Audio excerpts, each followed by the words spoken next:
Welcome back to Fast Money. Some news crossing within just the past 45 minutes on the U.S.'s credit rating. Fitch downgrading its outlook to negative from stable. Fitch saying the downgrade reflects the ongoing deterioration in U.S. public finances and the absence of a credible fiscal consolidation plan. And this all, of course, comes as U.S. Treasury yields hit record lows. The dollar continues to weaken. The dollar, in fact, seeing its biggest monthly drop in nearly a decade, while gold had its best month since February of 2016. The metal hitting a fresh all-time high today, breaking above 2,000 for the first time ever. So will gold continue to rally? Let's get the chart master's take. Carter, what are you looking at? Well, sure. It's all about tactical versus structural. We know structurally this is sort of overt currency debasement. We know that gold is nowhere near its all-time high, adjusted for inflation. That's around 2,700 an ounce, and we're only at 2,000. But tactically, it's getting a bit crowded. People who hated it love it, and that's usually a time to do some hedging. Let's look at some data, some tables, and so forth. So the first you have here is just the circumstance where gold has been up 8 weeks in a row. Now, in the history of the data, that's happened 4 other times. There are 2,372 rolling 8-week periods. So that's an incident rate of 0.14%, 8 weeks in a row. Take a look at the next table. What has happened those 4 other times?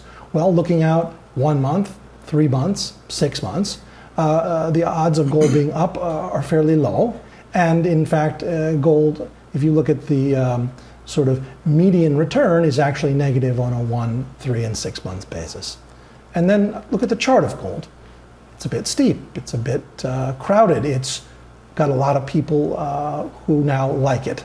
And so often that's a time to hedge, take some measures. Now let's talk about silver. It's a similar circumstance.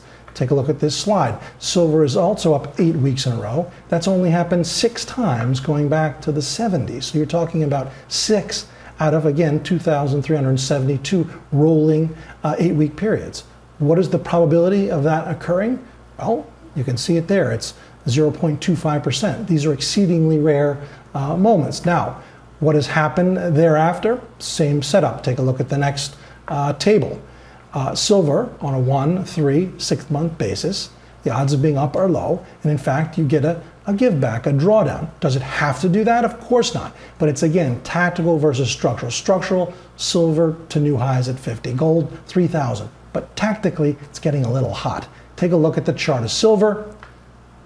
Final chart here, and what do we know? It's a textbook breakout at the 20 level. And so it's really about sort of balancing one's longer term view versus how one might hedge or take some measures. Just to put this in context, here's a data point that is very telling. In 3 out of the past 7 sessions, over 1 million contracts have traded in SLV. In the history of the entire ETF, it has never on any given day traded 1 million contracts. 3 of the past 7, over 1 million. That's when typically there's a panic. Do some hedging. So taking a look at the historical performance, 6 months out, it does seem clear, Steve, that silver is the more dangerous trade given the mean decline that we've seen in silver after those runs. Yeah, it could be, but the only thing I will say is that Carter does excellent work, but past performance in this event and in this market, we've all seen sort of means nothing. So I think you can see a day where gold is going to be trading at $3,000 an ounce. So I think that is what we were focused on. Silver, you might have a little more of the trader, the Robin Hood in it, but I think gold is going much higher from here.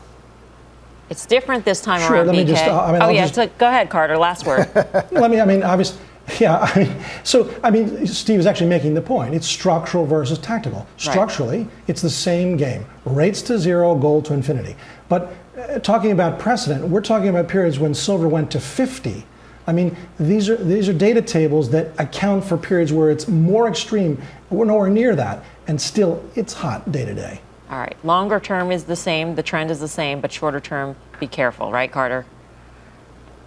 Indeed. All right.